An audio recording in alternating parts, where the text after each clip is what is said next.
Chapter 1 मानचित्र का परिचय, इंट्रोडक्शन ऑफ मैप। इसमें से आप क्या करेंगे वो बता देता हूँ, जो इम्पोर्टेंट टॉपिक रहेंगे। नंबर 1, आपको पता होना चाहिए कि मैपिंग क्या होती है, यानी मानचित्रण क्या होता है।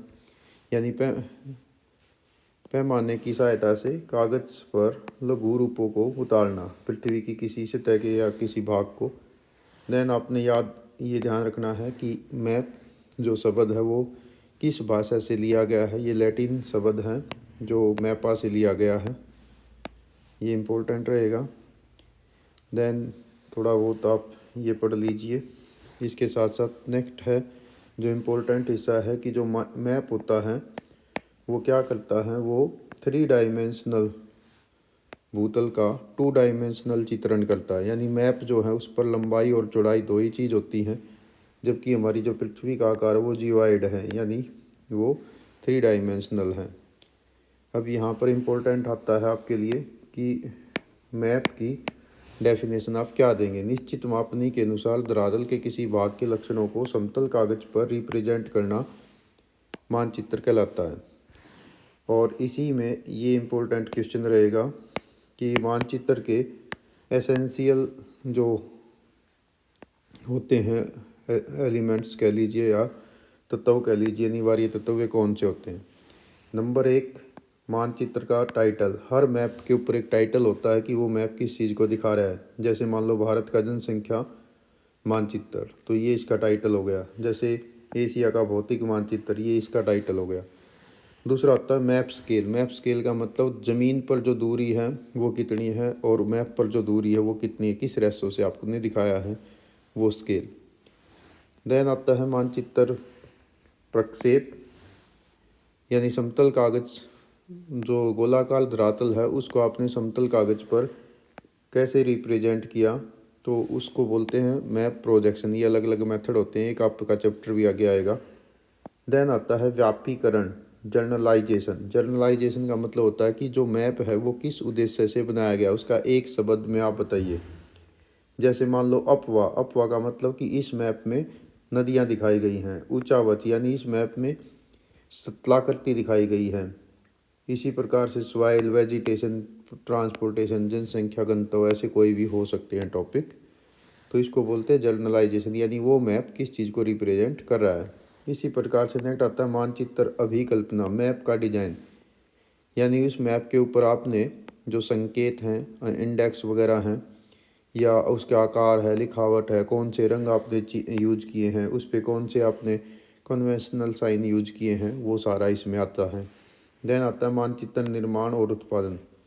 मैप का कंस्ट्रक्शन और प्रोडक्शन, वो हाथ से बने हुए मैप हैं, मशीनों से छपे हुए हैं, या कंप्यूटर से प्रिंट किए गए हैं। तो इस प्रकार से ये 6 एसेंशियल जो टॉपिक होते हैं, एलिमेंट्स होते हैं मैप के, ये आपके लिए ज़रूरी है। और लास्ट यहाँ पर है कि जो मानचित्र बनाने की कला है उसको क्या कहते हैं, उसको बोलते हैं कार्टोग्राफी। इसी प्रकार से नेक्स्ट इम्पोर्टेंट क्वेश्चन आपका इस टेबल से आ जाता है कि जो मैप होते हैं उनको आप कैसे क्लासीफाई करेंगे। तो उसको आप 2 आधार पर क्लासीफाई कर सकते हैं, मापक के अनुसार यानी स्केल के अनुसार, और उनके कार्यों के अनुसार। उसी में फिर आ जाएंगे स्केल के अनुसार बड़े पैमाने के मैप, छोटे पैमाने के मैप। फिर उसमें नीचे आ जाएंगे उसका बड़े पैमाने के मैपों को आप कैडस्ट्रल या बुक्कर मानचित्र या संपत्ति या प्लान मैप कह सकते हैं। दूसरे होते हैं ट्रोपोग्राफिकल मैप। छोटे पैमाने में वॉल मैप और एटलस होती हैं। एटलस एक प्रकार की किताब होती है मानचित्र की। देन आता है फंक्शन के आधार पर भौतिक मानचित्र, यानी जो नेचुरल जो जैसे पर्वत, पठार, मैदान आदि होते हैं इनको दिखाते हैं, भौतिक कंटेंट को दिखाते हैं। दूसरे होते हैं कल्चरल मैप, जो मनुष्य द्वारा निर्मित एक्टिविटीज़ को दिखाते हैं, यानी संस्कृति से रिलेटेड होते हैं। अब भौतिक मैप में आप क्या बताएंगे, जैसे धरातलीय मैप, भूगर्भिक map, climate map, weather map, soil map, vegetation map. और जो सांस्कृतिक में जैसे मान लो पॉलिटिकल मैप हो गए, पॉपुलेशन से रिलेटेड हो गया, कास्ट से रिलेटेड, लैंग्वेज से रिलेटेड, इकोनॉमिक एक्टिविटी या ट्रांसपोर्ट से रिलेटेड, तो ये ह्यूमन बेस्ड मैप हो जाएंगे। तो ये आपका क्लासिफिकेशन हो गया। इसी प्रकार से नेक्स्ट इम्पोर्टेंट टॉपिक आता है कि जो मैप होते हैं उनकी इम्पोर्टेंस क्या है, उनकी उपयोगिता क्या है। नंबर 1, मैप जोग्राफिकल जो जानकारी होती है उनके सोर्स होते हैं। ये ज्ञात स्थान के लिए गाइड का काम करते हैं। ये योजना बनाने के काम आते हैं। ये किसी गांव या नगर की भावी विकास यानी जो फ्यूचर प्लान है उसको बनाने में काम आते हैं।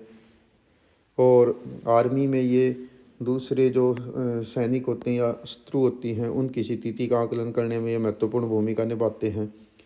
इसके अलावा भू स्वामित्व यानी जो लैंड है उसका ओनरशिप कौन है, या किसी प्रकार का कोई न्यायाधिकरण या कर संबंधित कोई मसला है तो उसमें ये सरकार को मदद करते हैं मैप्स। तो ये इनकी इम्पोर्टेंस हो गई। ये आपका है डायरेक्शन से रिलेटेड जो आपने प्रैक्टिकल वर्क में बनाना था। पेपर में ये नॉर्मली नहीं पूछा जाता, इतना ही पूछा जा सकता है कि ज्योग्राफी में जो मुख्य मेन डायरेक्शन है वे कौन सी हैं या कितनी होती हैं।